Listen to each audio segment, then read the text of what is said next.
السلام عليكم ورحمة الله وبركاته. أهلا بيكم معايا فيديو جديد من فيديو النهاردة إن شاء الله هشرح فيه معاكم طريقة عمل وردة بسيطة وسهلة، وإن شاء الله في أكتر من فيديو في الحلقات اللي جاية هشرح معاكم إزاي نكون من الوردة دي أو نشكل عليها مربع، وكمان في حلقة تانية هنشرح فيها مع بعض إزاي نقدر نشبك المربعات مع بعض أو الوردة دي مع بعض بطريقة إن هي تقدر تشكل لنا أكتر من شكل مفرش للسفرة طبعا او للترابيزه بطريقه سهله جدا وبسيطه. هنقول بسم الله الرحمن الرحيم. هنشتغل مع بعض بخيط زي ما احنا شايفين، ده اليس ديفا بلس، وعندي هنا ده خيط المنجد اللي هو خيط غزل المنجد زي ما احنا شايفين، والاتنين سمك واحد هنشتغل فيهم بإبرة رقم 3 ملم. يلا نقول بسم الله الرحمن الرحيم ونبتدي الوحدة بتاعتنا. في البداية هنشتغل بلون الزهرة او الوردة اللي بتكون طبعا في داخل المربع، والمربع مش هنشغله مع بعض النهاردة، احنا بس النهاردة في حلقتنا دي هنكون مع بعض شكل الوردة بطريقة سهلة جدا وبسيطة على كل المبتدئات، وخصوصا البنات والسيدات اللي طلبوا مني ان احنا نكون مفرش سفرة بطريقة سهلة جدا على المبتدئات وطبعا المحترفات اكيد ويقدروا يكونوا المفرش ده بدون ما يكون فيه مشاكل ومن غير ما يكون فيه اي لخبطة معاهم ان شاء الله. هنقول بسم الله الرحمن الرحيم. هسيب مسافة من الخيط، هلف الخيط بتاعي حلقة على الهواء بالشكل ده، هاجي بالإبرة بتاعتي هدخل داخل الحلقة، هلف الخيط وهخرج منه، طرف الخيط هشده هقفل عقدة البداية. في البداية هنقول بسم الله الرحمن الرحيم وهرتفع 10 من السلاسل كده، بيكون معايا على الإبرة حلقة. بسم الله كده هلف الخيط وهخرج من الحلقة كده 1 2 3 4 5 6 7 8 9 10. بعد ما خلصت 10 سلاسل بالشكل دوت، هاجي لأول سلسلة أنا عملتها وهدخل فيها في الحلقة الخلفية بعد ما أعدل شغلي بالشكل ده، وهقفل بغرزة منزلقة.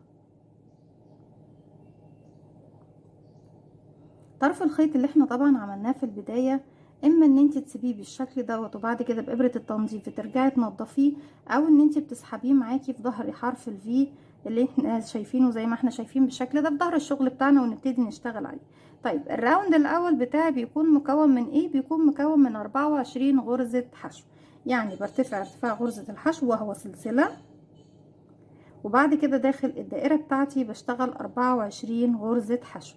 عشان نشتغل غرزة الحشو بيكون عندي على الإبرة حلقة، بدخل تحت الفراغ اللي هشتغل فيه، أنا مش هشتغل على السلاسل نفسها، هشتغل من تحت السلاسل على طول. هدخل تحت السلاسل وهخلي معايا كمان طرف الخيط اللي أنا بخفيه معايا، هلف الخيط وأسحبه وأخرج. بيكون عندي على الإبرة حلقتين، هلف الخيط وأخرج منهم كده 1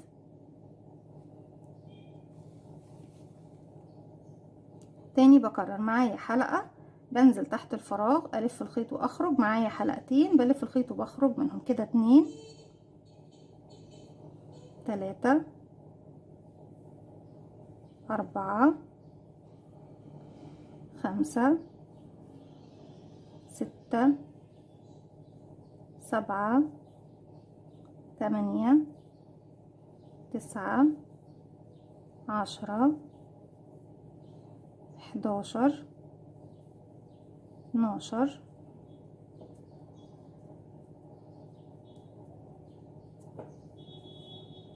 13 14 15 16 17، وطبعا بنت اخر الغرز 18 19 20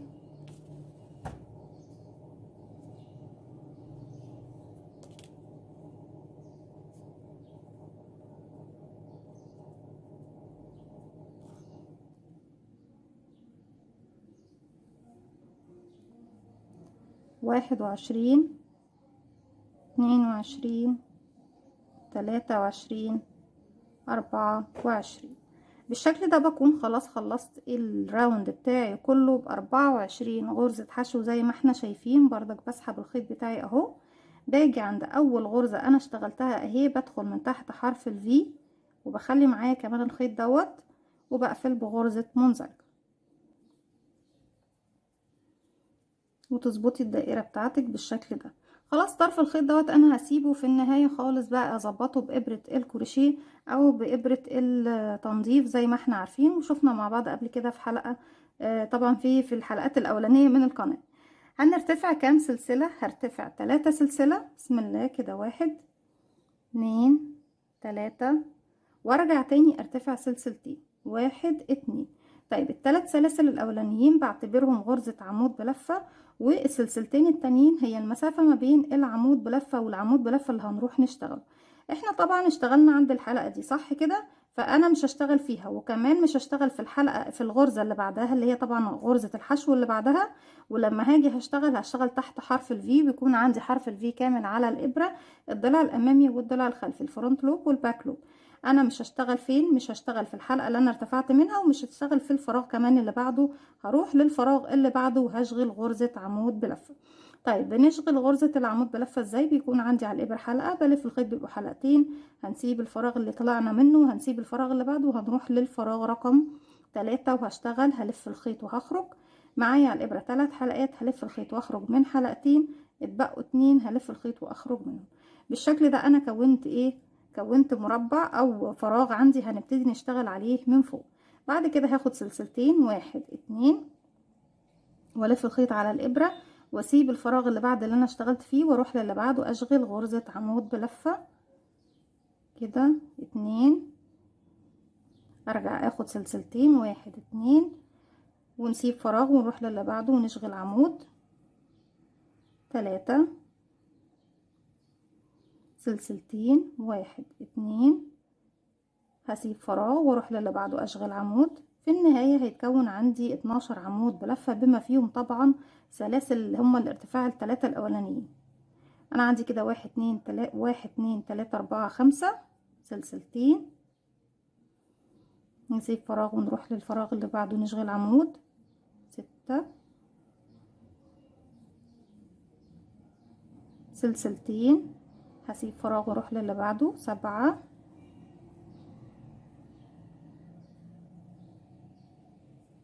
سلسلتين، 1 2، نسيب فراغ ونروح للي بعده، 8، سلسلتين، نسيب فراغ ونروح للي بعده كده، 9، سلسلتين، هسيب فراغ واروح للي بعده كده، 10، سلسلتين، هنسيب فراغ ونروح للي بعده كده، 11، سلسلتين، ونسيب فراغ ونروح للي بعده كده رقم 12، وبيكون اخر عمود بلفة موجود عندي في المكان ده زي ما احنا شايفين. بعد ما خلصت طبعا هاخد سلسلتين، 1 2، وهنروح نقفل بغرزة منزلقة في ثالث سلسلة ارتفاع موجودة عندنا في بداية الراوند بالشكل ده. طيب انا كده كونت ايه؟ كونت مجموعة. انا على فكرة الخيط دوت ممكن لو قصيته دلوقتي مش هيحصل عندي اي حاجة. ليه؟ لاني خلاص انا خافية تحت ايه الفراغات بتاعتي دي كلها والغرز بتاعتي. لكن بردك انا بحب اكد على الشغل بابرة التنظيف او بابرة الكروشيه ان انا بسحبه من اكتر من مكان بعد كده بقصه. طيب زي ما احنا شايفين في نفس المكان اللي انا واقفة فيه هرتفع كام سلسلة؟ هنبتدي نشتغل بغرزة العمود ب2 لفة. هرتفع ارتفاعه هو 4 سلاسل. بسم الله كده، 1 2 3 4، وهروح داخل السلاسل طبعا اللي تحت الاتنين دي وهشتغل 3 غرزة عمود ب2 لفة بس طبعا ايه، وهشبكهم مع بعض كلهم بحلقة واحدة من فوق، يعني كأني بشغل غرزة كلاستر مكونة من 3 عمود ب2 لفة. لكن في الفراغات اللي جاية هيكون 4 عمود ب2 لفة. ليه؟ لان انا اعتبرت 3 سلاسل ارتفاع واحد من الاربعة بتوع.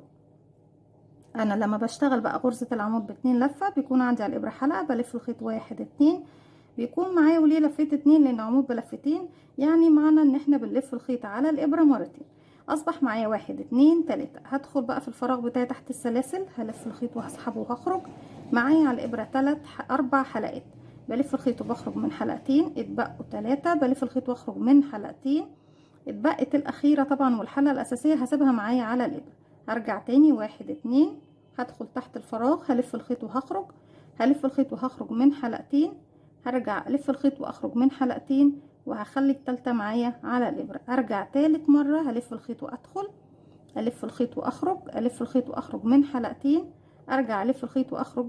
سوري، احنا ممكن نكون لفينا بس لفة واحدة كده. 1 2، هدخل الف الخيط واخرج، الف الخيط واخرج من حلقتين، ارجع الف الخيط واخرج من حلقتين، يتبقى معايا الحلقة الاخيرة.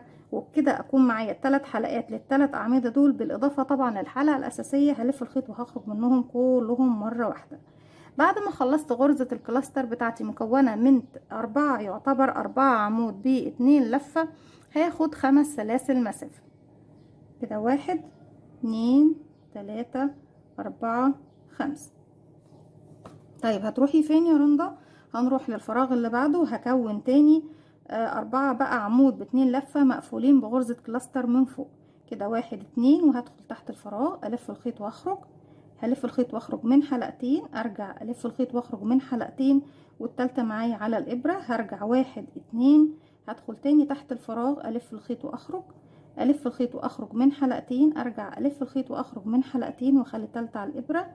1 2، ادخل تاني في فراغي الف الخيط واخرج، الف الخيط واخرج من حلقتين، الف الخيط واخرج من حلقتين، والتالتة معايا على الابرة. رابع عمود بلفتين هدخل والف الخيط واخرج، الف الخيط واخرج من حلقتين، الف الخيط واخرج من حلقتين، والحلقة بتاعته التالتة على الابرة. اصبح معايا كده عندي كام حلقة؟ الحلقة الاساسية و4 حلقات. طيب هنا كان عندنا 3 بالاضافه للحلقه الاساسيه، لان طبعا احنا هنا بنكون في بدايه الشغل، فما بيكونش معايا ايه الحلقه بتاعه العمود الرابع وبس، بعتبر ال4 سلاسل الارتفاع هم العمود الرابع معايا. يبقى هلف الخيط واخرج من كل الحلقات بتاعتي بالشكل ده، وبعد كده هرتفع 5 سلسله. 1 2 3 4 5. السلسله الاولى اللي احنا بنعملها من ال5 انا بعتبر نفسي بقفل بيها غرزه الكلاستر، وال4 التانيين بيكونوا مسافه. اذا كنتوا حابين تزودوا سلسله كمان ويكونوا واحده منهم بنقفل غرزه الكلاستر وال5 التانيين مسافه، مفيش مشكله. برجع تاني بكرر بعد ال5 سلسله، بروح لكل فراغ وبكون غرزه كلاستر مكونه من 4 غرزه عمود بلفتين مقفولين مع بعض في حلقه واحده من فوق. هكمل بقى الراوند بتاعي بنفس الطريقه وهرجع لكم. رجعت لكم تاني، وكده انا في اخر ورقه من الورده بتاعتي او بتله من الورده بتاعتي. معايا على الابره الحلقات بتاعتي كلها ال4 حلقات بتوع ال4 اعمده ب2 لفه، والحلقه الاساسيه هلف الخيط وهخرج منهم كلهم، وهرتفع 5 سلسله. بسم الله كده. 1 2 3 4 5. وهروح فين؟ هنروح فوق الحلقه طبعا الاولانيه اللي فوق غرزه الكلاستر الاولى، وهقفل بغرزه منزلقه بالشكل ده. بالشكل ده طبعا بتكون خلصت الوحدة بتاعتي او الوردة بتاعتي. وفي الفيديو اللي بعد ده على طول ان شاء الله، او في الحلقة اللي جاية على طول، هعلمكم ازاي تعملوا منها مربع، او نكون منها مربع بطريقة سهلة جدا وبسيطة.